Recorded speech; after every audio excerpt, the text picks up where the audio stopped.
Pas ditës së shenjtë të Pashkës ortodokse dhe katolike, që këtë vit u festuan në të njëjtën ditë, vjen një lajm i trisht për të gjithë besimtarët e krishterë. Ati i shenjtë, Papa Francesku ndëron jetë. Im Zot Giovanni Peragine, arqipeshk i Shkodrës, por edhe administratori i administraturës apostolike të Jugut, thos se ky lajm në Vlorë dhe në të gjithë botën është pritur me shumë trishtim.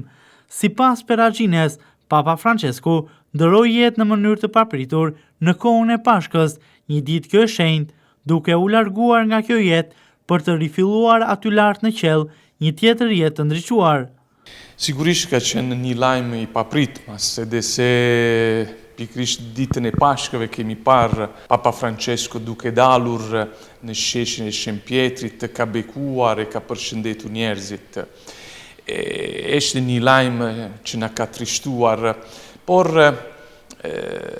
shpesh, do me thënë shumë, kemi të theksuar që ka vdekur pikërisht në festën e Pashkëve, momentin e të cilin Jezu Krishti shkatron vdekja dhe na thërret në jetën e re.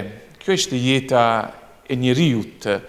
Jetë njeriu ka qenë i krijuar për të jetuar me Zotin.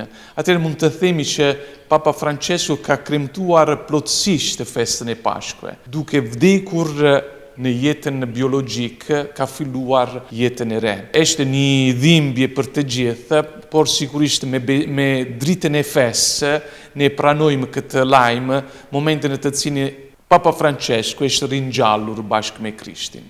Peragine tregon edhe simbolikën e një figure atërore si Papa Francesku për besimin katolik, por edhe për të gjithë besimtarët kudo në botë.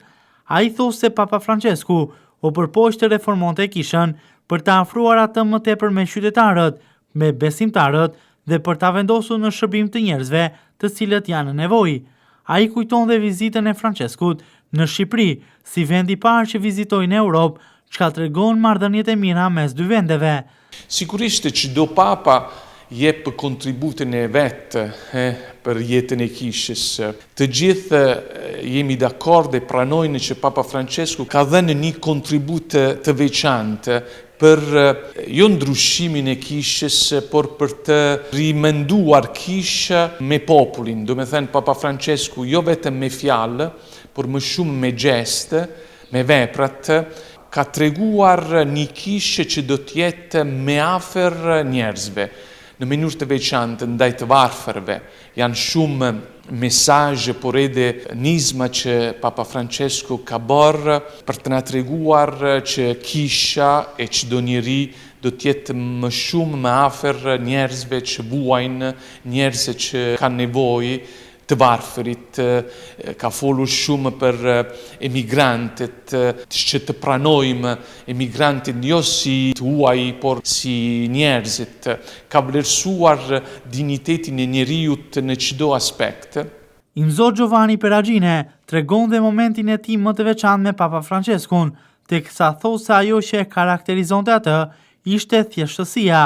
Peragine tregon se ai kishte një dashuri të madhe për Shqipërinë dhe shpesher pyeste në detaje për vendin ton.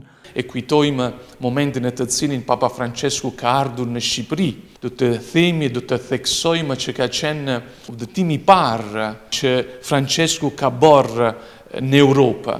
E ka zgjedhur pikërisht Shqipëria për të theksuar atë marrëdhënie fetare që ekziston në Shqipëri.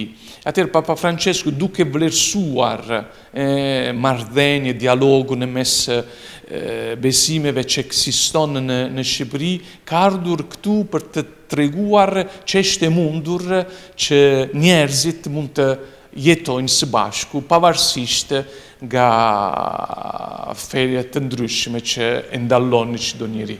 Në fund, Im Zot Peragine e mbyll me një mesazh, duke thënë se megjithëse se është larguar nga kjo botë, nga qielli, Papa Francesku po lutet për të mirën e besimtarve dhe krejt njerëzimit.